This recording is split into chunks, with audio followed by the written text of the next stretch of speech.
This is The Process Shot.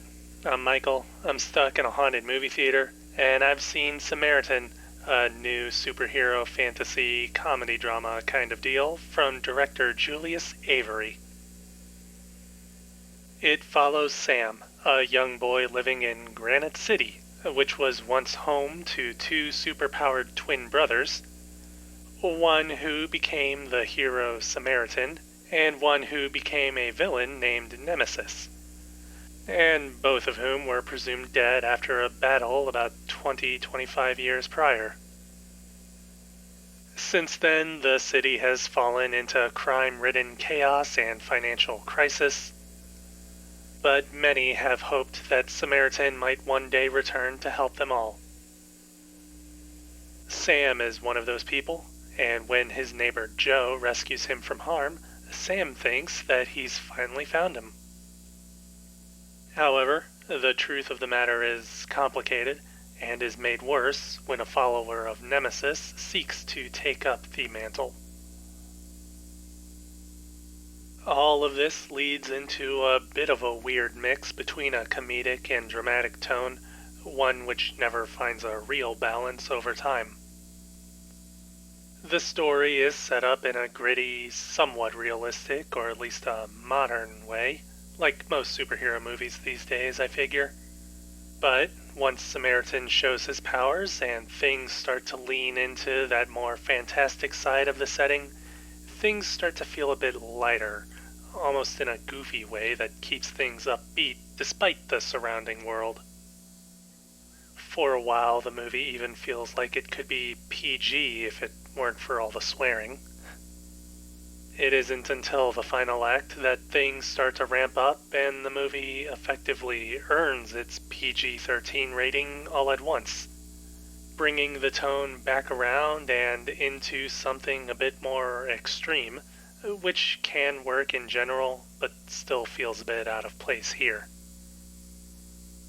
In any case, the rest of the story is a bit stretched thin, doing enough to set up the main characters and the backstory, but taking its time to get through the weaker main story and foreshadowing future events, with a good number of scenes that are just dedicated to building up Sam and Joe's friendship, even though they all just kind of play out in the same manner each time.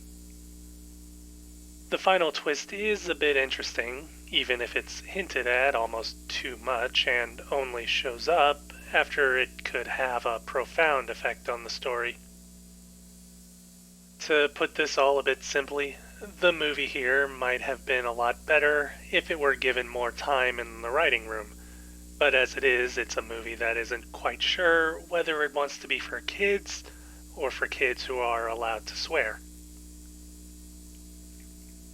As for the technical elements of Samaritan, the most impressive points are in its special effects, though they are pretty much on par with any other action movie.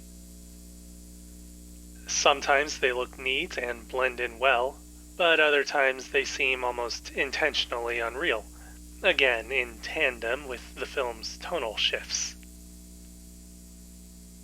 There are good cinematography choices in these action scenes that help keep up the tension and visual flow, no matter how confusing or effects-heavy they become. The film's editing is also well handled in these scenes, and in whatever other scenes need to pick up the pace. Outside of this, the movie is presented and paced out in line with whatever a scene might call for. The story tone shifts do seem to be what dictate the construction, with little consideration or attention for any other stylistic choice outside of special effects.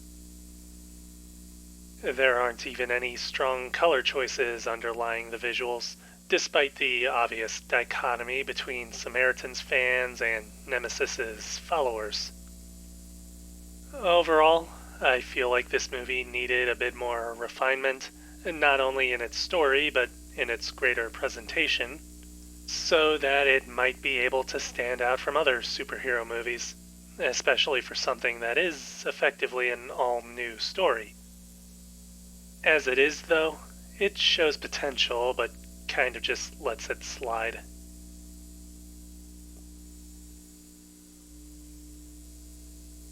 Samaritan, Julius Avery, 2022. 2.5 stars. I would recommend this movie, but only if it's a choice between this and, well, something worse, I guess. Or if you want an excuse to make some popcorn.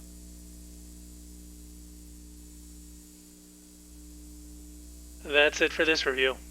If you liked it, leave a like. If you have something to add, leave a comment. Subscribe to the channel for more reviews. Yeah, this movie has its ups and downs, but it's almost like the filmmakers had that idea in mind during production and rolled with it. I don't know.